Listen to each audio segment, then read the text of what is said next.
지금 이 순간 당신의 스마트폰 속에는 몇 명의 친구가 있나요? 수백 명, 어쩌면 수천 명의 팔로워가 당신의 게시물에 좋아요를 누르고 실시간으로 메시지가 오가고 있을 것입니다. 인류 역사상 지금 이 시대의 사람들만큼 광범위하게 연결된 적은 없었습니다. 그런데 단 하나의 질문을 드리고 싶습니다. 오늘 밤 당신이 지독하게 힘들고 무너질 것 같을 때 전화를 걸 수 있는 단 한 사람이 있나요? 그 사람의 얼굴이 바로 떠오른다면 당신은 정말 행복한 사람입니다. 하지만 만약 수천 명의 팔로워 목록을 머릿속으로 훑으면서도 선뜻 떠오르는 얼굴이 없다면 오늘 이 이야기가 당신을 위한 것입니다. 사실 이것은 당신만의 이야기가 아닙니다.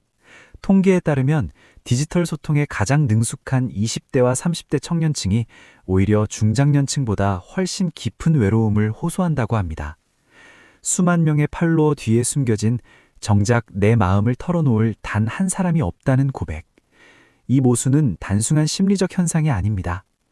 스마트폰의 차가운 유리를 손가락으로 문지르며 밤을 지새우는 현대인의 모습. 어쩌면 그것은 오늘 밤의 당신이고 어젯밤의 저이기도 합니다. 우리는 왜 이렇게 많이 연결되어 있으면서도 동시에 이토록 깊이 외로운 것일까요? 그 답을 찾기 위해서는 인간의 뇌가 가진 아주 오래된 비밀로 거슬러 올라가야 합니다. 영국의 진화심리학자 로빈 던반은 인간의 뇌구조를 연구하다가 놀라운 사실을 발견했습니다. 우리의 의식적 사고를 담당하는 대뇌신피질의 크기를 영장류 집단 규모와 비교 분석한 결과 한 인간이 진정으로 안정적인 관계를 유지할 수 있는 사람의 수가 있다는 것이었습니다. 그 숫자는 정확히 150명이었습니다. 놀랍게도 이 숫자는 역사 속 부족 사회의 시족 평균 규모인 153명과 거의 일치하고 현대인이 연말 카드를 보내는 가구 수와도 정확히 맞아떨어집니다. 수천 년의 세월이 흘렀지만 우리의 뇌는 여전히 구석기 시대의 물리적 한계 안에 머물러 있는 것입니다. 더 흥미로운 것은 이 150명의 관계가 하나의 프랙털 구조를 이루고 있다는 점입니다. 가장 안쪽에는 단 1.5명의 연인 혹은 가장 가까운 존재가 있고 그 다음에는 5명의 핵심 지지층, 15명의 친한 친구, 50명의 지인, 그리고 최대 150명으로 확장되는 구조입니다. 그렇다면 SNS는 어떨까요? 우리는 이 한계를 디지털 기술로 넘어설 수 있다고 믿었습니다. 하지만 현실은 냉혹했습니다. 150명의 네트워크가 안정적으로 유지되려면 최소 5,625개의 대인관계 연결고리가 필요합니다. SNS가 제공하는 가볍고 빠른 연결들은 이 막대한 인지적 비용을 감당하지 못합니다. 우리는 관계의 풍요를 얻은 것이 아니라 오히려 관계의 부채를 쌓아온 것입니다. 여기서 더 나아가 사회학자 지그문트 바우만의 이야기에 귀를 기울여 볼 필요가 있습니다. 그는 현대 사회를 액체 근대라고 불렀습니다. 과거의 관계가 고체처럼 단단하고 영속적이었다면 오늘날의 관계는 마치 물처럼 필요에 따야 이 쉽게 맺고 아무런 흔적 없이 끊어지는 소비재로 전락했다고 그는 경고했습니다. 셰리 터클은 이를 함께 있으나 따로 있는 현상이라고 불렀습니다. 같은 공간에 앉아있지만 각자의 화면 속으로 사라져버리는 우리의 모습. 이모티콘과 하트 버튼은 소통의 속도를 높여주었지만 관계의 진짜 질을 만들어주지는 않았습니다. 우리는 연결된 고독이라는 모순적인 감각 속에 조용히 침잠해 있는 것입니다. 그렇다면 진짜 관계는 무엇으로 만들어지는 것일까요? 로빈 던반은 인간이 서로에게 깊은 유대를 느끼는데 결정적인 역할을 하는 우정의 7가지 기둥을 제시했습니다. 이것은 두 사람이 얼마나 닮아 있는지, 즉 호모필리를 측정하는 지표이기도 합니다. 첫 번째는 언어입니다. 같은 방언을 쓰고 비슷한 말투를 가진 사람과는 묘하게 금방 가까워지는 경험 해보신 적 있으신가요? 두 번째는 출신지입니다. 자라온 지역과 환경의 공유는 말로 설명할 수 없는 무언의 유대감을 만들어냅니다. 세 번째는 교육적 배경입니다. 비슷한 학업과 직업적 경로를 걸어온 사람들은 세상을 바라보는 시각의 틀을 공유하게 됩니다. 네 번째는 취미와 관심사입니다. 함께 몰입할 수 있는 무언가가 있다는 것, 그것은 관계를 지속시키는 강력한 접착제입니다.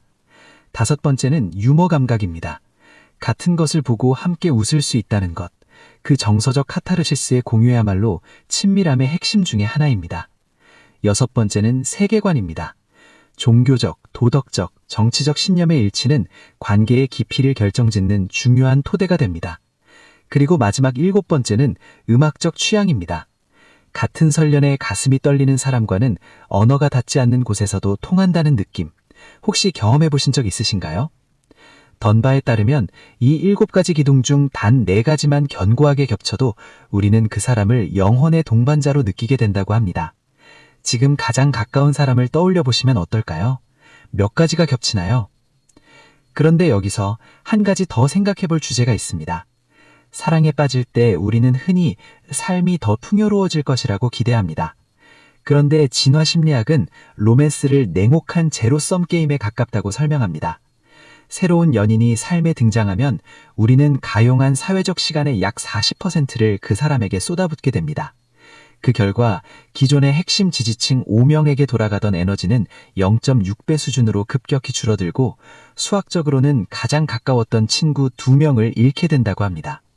사랑의 열병은 이토록 비싼 사회적 비용을 요구한다는 것, 한 번쯤 생각해 볼 만한 이야기 아닌가요? 또 하나의 이야기가 있습니다.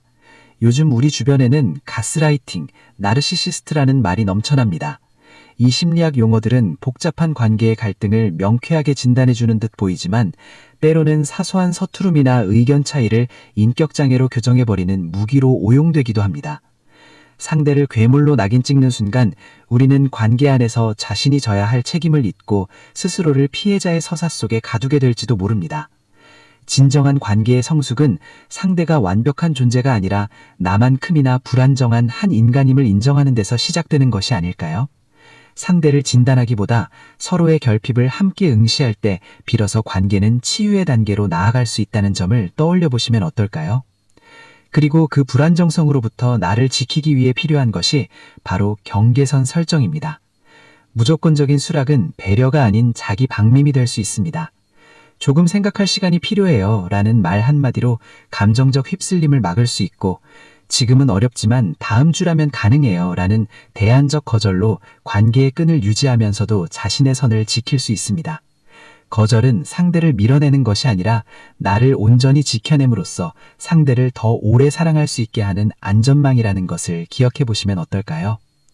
디지털 시대는 우리에게 무한한 연결을 약속했습니다.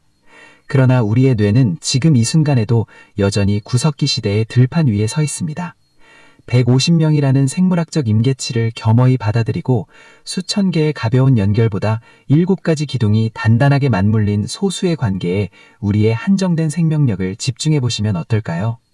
소통의 속도가 아니라 관계의 깊이를 선택하는 것. 그것이 어쩌면 이 시대가 우리에게 요구하는 가장 용기 있는 결단일지도 모릅니다. 알림음이 잦아드는 고요한 밤, 스스로에게 마지막 질문을 한번 던져보시기 바랍니다. 수천 명의 팔로워 가운데 오늘 당신의 가장 고독한 진심을 털어놓을 수 있는 단 한 사람이 있나요? 그 사람이 떠오른다면 지금 당장 연락해 보시면 어떨까요? 진짜 연결은 좋아요 버튼 위에 있는 것이 아니라 용기 있게 건네는 그 한 통의 전화 위에 있을 것이기 때문입니다.